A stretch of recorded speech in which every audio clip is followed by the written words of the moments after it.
Hello বন্ধুরা, welcome to MS cooking. আজকে আমি বানাবো মুগের ডাল দিয়ে লাউয়ের রেসিপি।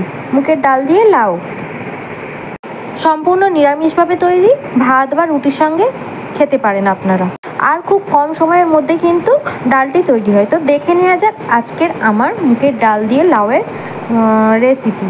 তো এখানে একটা লাউ নিয়ে নিয়েছি, আর লাউটাকে আমি কেটে ফেলবো।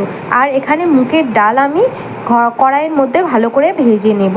গ্যাসটাকে লো ফ্লেমের মধ্যে রেখে আমি মুগের ডালটাকে ভেজে নেব। ভাজা ডাল ভেজে তারপরে রান্না করলে কিন্তু মুগের ডালের সেন্ট একটা হয়। তো আমি ভালো করে ভাজা হয়ে গেছে, আর আমি অন্যদিকে গরম জল করে নিয়েছিলাম। তো আমি এখানে গরম জলটাই অ্যাড করব।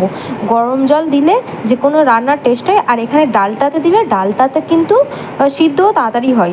তো এখানে ডালটা সিদ্ধ হতে থাক, আমি এরপরে লাউটাকে কেটে ফেলবো। লাউটাকে আমি এরকম চাকুর সাহায্যে বা বটির সাহায্যে কেটে ফেলবো। লাউটা বিভিন্নভাবে কাটা যায়। লাউটা যেমনভাবে পছন্দ করে, কেউ ঝুড়ি ঝুড়ি করে কেটে লাউ দিয়ে ডাল করে, আবার কেউ ডুমো ডুমো করে কেটে লাউ দিয়ে ডাল করে। তো যেমন কাটার উপরে নির্ভর করে টেস্টের, যে যেমনভাবে খেতে পছন্দ করে তেমনভাবেই আপনারা কেটে নেবে। তো আমি এখানে লাউটাকে ঝিরিঝিরি করে কেটে নেব। আমার বেশ ভালো লাগে লাউটাকে ঝুড়ি ঝুড়ি করে কেটে নিয়ে রান্না করলে, আমার বেশ খেতেই ভালো লাগে। তো আমার চ্যানেলের ভিডিওগুলো আপনাদের যদি ভালো লেগে থাকে, অবশ্যই চ্যানেলটিকে সাবস্ক্রাইব করার অনুরোধ রইল। আর নতুন বন্ধু যারা আছে তারা কমেন্ট করে অবশ্যই জানাবেন যে ভিডিও কেমন লাগছে আপনাদের, আর কে কোথা থেকে ভিডিওটা দেখছেন। তো আমি লাউটাকে এরকমভাবে ভালোভাবে কেটে নেব। আর এটা নিরামিষ দিনে আপনারা অনায়াসেই বানিয়ে নিতে পারেন।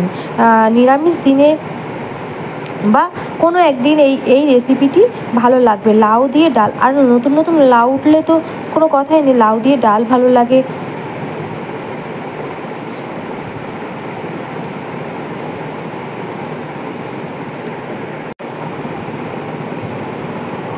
এটা গরম গরম ভাতের সঙ্গে বা রুটির সঙ্গে দুটোর সঙ্গেই খাওয়া যায়। তবে গরম গরম ভাত আর আলুর ভর্তা তো কোনো কথাই হবে না। নিরামিষ দিনের মধ্যে এর থেকে ভালো খাবার আর মনে হয় অন্য কিছু হয় না। তো আমার সব কটা লাউ এরকমভাবে সমস্ত ঝিরিঝিরি করে কেটে নেওয়া হয়ে গেছে। তো এবারে আমি ডালটার দিকে যাব। ডালটাও আমার মোটামুটি সিদ্ধ হয়ে এসেছে। তো ডালটা মোটামুটি সিদ্ধ হয়ে গেলে আমি একটা ডাল ঘাঁটা দিয়ে ডালটা ঘেঁটে নেব। আর তারপরে আমি এখানে যে লাউগুলো কেটেছিলাম ভালো করে ধুয়ে আমি ডালের মধ্যে দিয়ে দেব। দিয়ে ভালো করে নেড়ে চেড়ে আমি কিছুক্ষণ এটা ঢাকা দিয়ে রেখে দেব।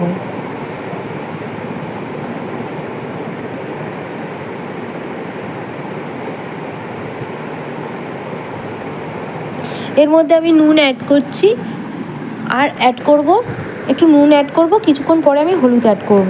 এখানে আমি ডালটাকে কিন্তু ঢেকে ঢেকেই রান্না করব। ডালটা কিন্তু লাউটা যেহেতু আমি সরু সরু করে কেটেছিলাম, তার জন্য এখানে বেশিক্ষণ সিদ্ধ হতে লাগবে না। তো মোটামুটি সিদ্ধ হয়ে গেছে। লাউটা যেহেতু একদম ছোট্ট লাউ ছিল, তো এবারে আমি হলুদ অ্যাড করব। আমি সিদ্ধ হয়ে যাওয়ার পরে, লাউটা যখন সিদ্ধ হয়ে যাবে তারপরে আমি হলুদটা অ্যাড করব। এবার হলুদটা অ্যাড করে নেওয়া হয়ে গেছে। আমি ভালো করে একটা হাতার সাহায্যে ঘেঁটে নিচ্ছি। আর তার মধ্যে এবারে গরম জল অ্যাড করব। যতটা একটু ডালটা একটু ঘন হয়ে গেছে, একদম পাতলা করার জন্য একটু জল অ্যাড করে দেব, কিন্তু গরম জল এখানে অ্যাড করব।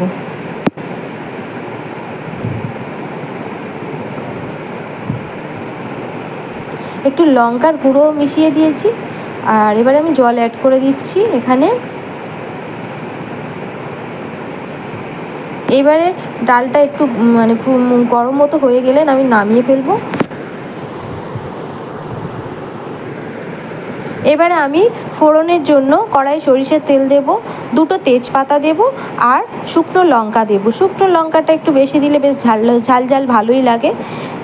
তো এখানে 5 ফোড়ন দিয়ে দিয়েছি। এবার যখন ফোড়নটা একেবারে ভালোভাবে ভাজা হয়ে যাবে, একেবারে কালো কালো মতো ভাজা হয়ে যাবে, তখন আমি যে সিদ্ধ করে রাখা ডালটাকে দিয়ে দেবো।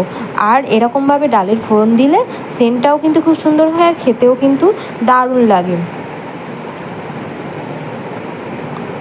এবারে আমি জিরে গুঁড়ো ধনে গুঁড়ো একটু মিশিয়ে দিলাম, দিয়ে একেবারে নেড়ে দিলাম।